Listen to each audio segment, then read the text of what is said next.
फागुन मास संकष्टी चौथ माता की कथा। जय श्री कृष्णा, राधे राधे। आइए हम सुनते हैं आज चौथ माता की कहानी। जय चौथ माता की। किसी गांव में एक बुढ़िया माई रहती थी। बुढ़िया माई का एक बेटा था। बुढ़िया माई बहुत गरीब थी। उनका बेटा जंगल से लकड़ी काट कर लाता, उसी को बेचकर दोनों गुजारा करते थे। बुढ़िया माई धार्मिक प्रवृत्ति की थी। वह नियम से सभी देवी देवताओं का पूजन करती थी और चौथ माता का व्रत किया करती थी। बुढ़िया माई का बेटा जो लकड़ी काट कर लाता, उसमें से वह 2 लकड़ी अलग रख देती। चौथ का दिन आता तो उसे बेचकर वह पूजा का सब सामान लाती और भोग का भी सामान ले आती। आटा, घी, शक्कर लाकर 4 लड्डू बनाती। एक लड्डू चंद्र देवता को अर्पित करती और एक गणेश भगवान को देती। एक अपने बेटे को देती और एक से अपने व्रत का पारण करती। इस तरह से बुढ़िया माई हर चौथ का व्रत करती थी। एक दिन की बात है, बेटा पड़ोसन के यहाँ कुछ लेने चला गया तो देखा पड़ोसन चूरमा बना रही थी। तो पड़ोसन से कहने लगा कि आज कोई त्योहार है क्या जो आप चूरमा बना रही हो? तो पड़ोसन ने कहा, हाँ त्योहार है, लेकिन मैं तो आज ही चूरमा बना रही हूँ। लेकिन तुम्हारी माँ तो हर महीने चूरमा बनाती है, क्यों, क्या तुम्हें खाने को नहीं देती? तो उसने कहा, हाँ देती है। लेकिन पड़ोसन ने फिर भी उसके कान भर दिए। बोली, बेटा तुम इतनी मेहनत करके लकड़ी काट कर लाते हो और अपनी माँ को देखो, उसमें से लकड़ियाँ छुपा कर रख लेती है, का सब सामान लाकर आती है और खूब मज़े करती है।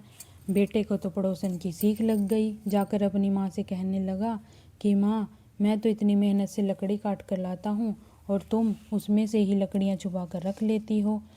अब बहुत हो गया, या तो तुम मुझे रख लो या फिर चौथ माता का व्रत कर लो। तब बुढ़िया माई कहने लगी कि बेटा, मैं तो व्रत तुम्हारे लिए ही करती हूँ, तुम्हें छोड़ सकती हूँ लेकिन चौथ माता का व्रत नहीं छोड़ूंगी। तो बेटे ने कहा, ठीक है माँ, मैं घर छोड़कर जा रहा हूँ। अब बेटा घर छोड़कर जाने लगा तो बुढ़िया माई बोली कि बेटा तू जा तो रहा है, तो ये ले मेरे हाथ के चावल ले जा।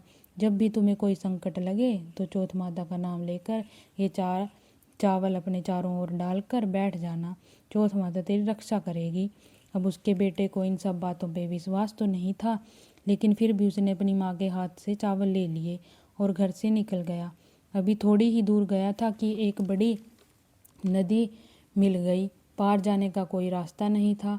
उसने सोचा कि अगर मैं इसमें से पार नहीं जाऊंगा तो मैं इसमें डूब जाऊंगा। तो उसे माँ की बात याद आ गई कि जब भी संकट पड़े तो तू चावल बिखेर कर चौथ माता का नाम लेकर बैठ जाना।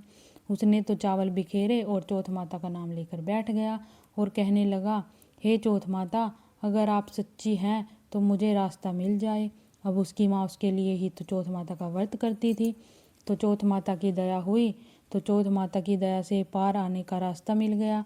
आगे चला तो एक घने जंगल में पहुंच गया। बहुत ढूंढा पर बाहर जाने का रास्ता नहीं मिला। अब उसे डर लगने लगा कि अगर मैं यहीं घूमता रहा तो मुझे जंगली जानवर खा जाएंगे।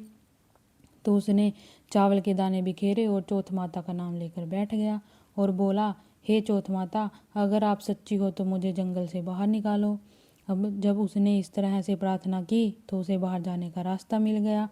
अब चलते चलते एक नगर में पहुंच गया। अब इतना चल लिया था तो थक भी गया था और उसे भूख भी लग रही थी। तो उसने सोचा कि कहीं पर रुक कर कुछ खान पी लेता हूँ और थोड़ा आराम भी कर लेता हूँ। तो वह एक घर के अंदर गया और देखा बड़ा अजब नज़ारा था। एक बुढ़िया माई रोती जाए और पूड़े बनाती जाए। उसने जाकर बुढ़िया माई से पूछा कि काकी क्या बात है, तुम रो भी रही हो और पूड़े भी बना रही हो?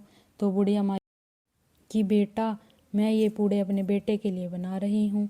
मेरे बेटे को पूड़े बहुत पसंद है और रो इसलिए रही हूँ कि वो आखिरी बार मेरे हाथों के पूड़े खाएगा। तो उसने पूछा, ऐसा क्यों? तो वो कहने लगी कि हमारे यहाँ का नियम है, जब भी आवा लगता है तो एक आदमी की बलि दी जाती है। आज मेरे बेटे का नंबर है। अभी थोड़ी ही देर में राजा के सिपाही आएंगे और मेरे बेटे को ले जाएंगे।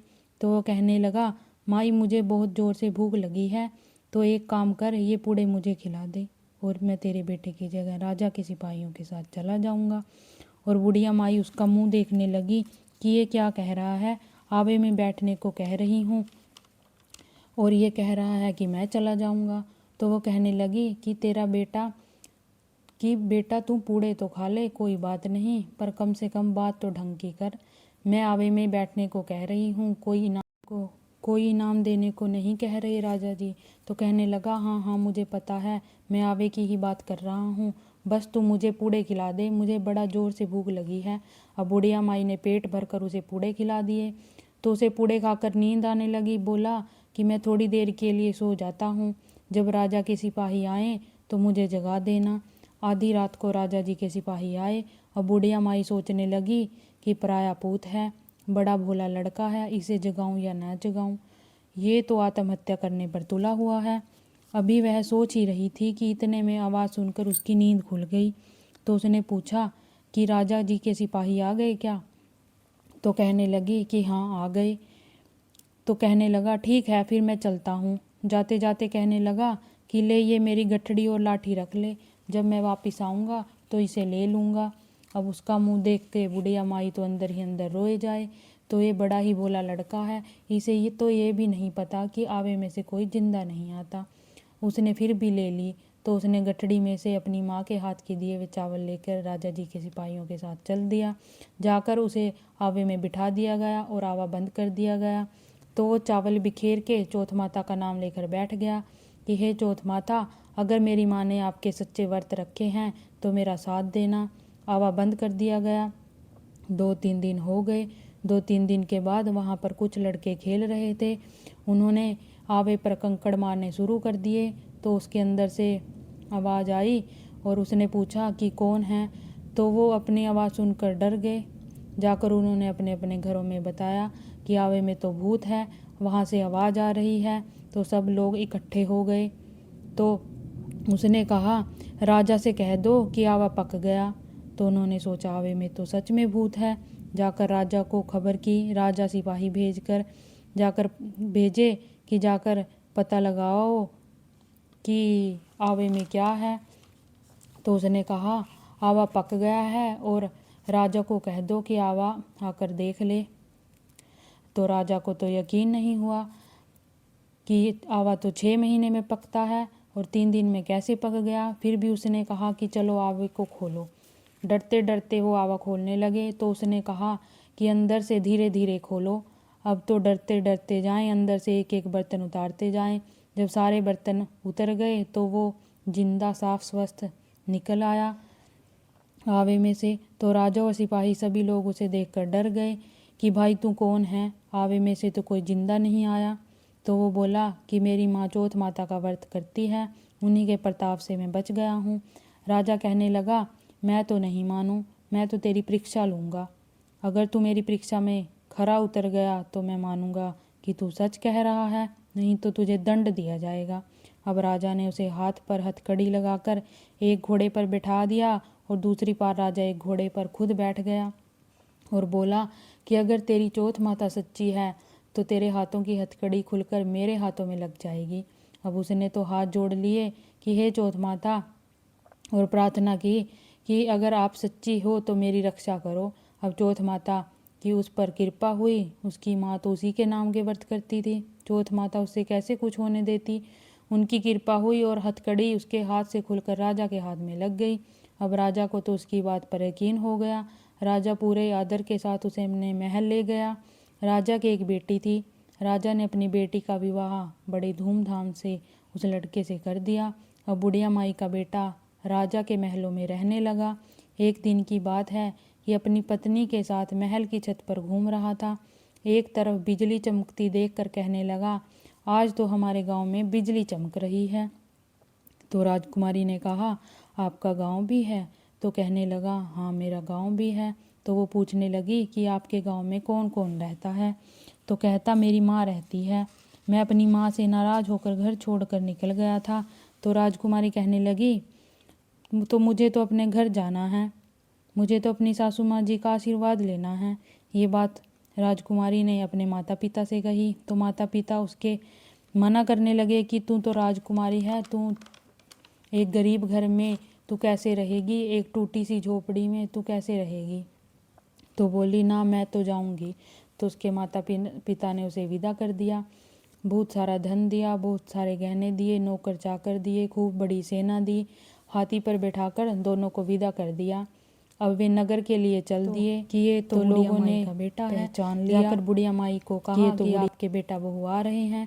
बुढ़िया माई ने सोचा सब मजाक करते हैं, उसने उनकी बातों को कुछ ध्यान नहीं दिया। फिर पड़ोसन आई और बोली कि बुढ़िया माई क्या बैठी है, अपने बेटे और बहू के आने की तैयारी क्यों नहीं करती। तो बोली हाँ हाँ तू भी हंसी उड़ा ले, अब कहाँ का बेटा कहाँ की बहू, जिसे तूने सिखाकर भगा दिया अब कहाँ का बेटा और कहाँ की बहू है। बोली ना मैं सच कह रही हूँ, तेरा बेटा और बहू आ रहे हैं। बहुत सारा धन दौलत, नौकर चाकर, बहुत बड़ी सेना लेकर तेरा बेटा अपनी पत्नी को लेकर आ रहा है।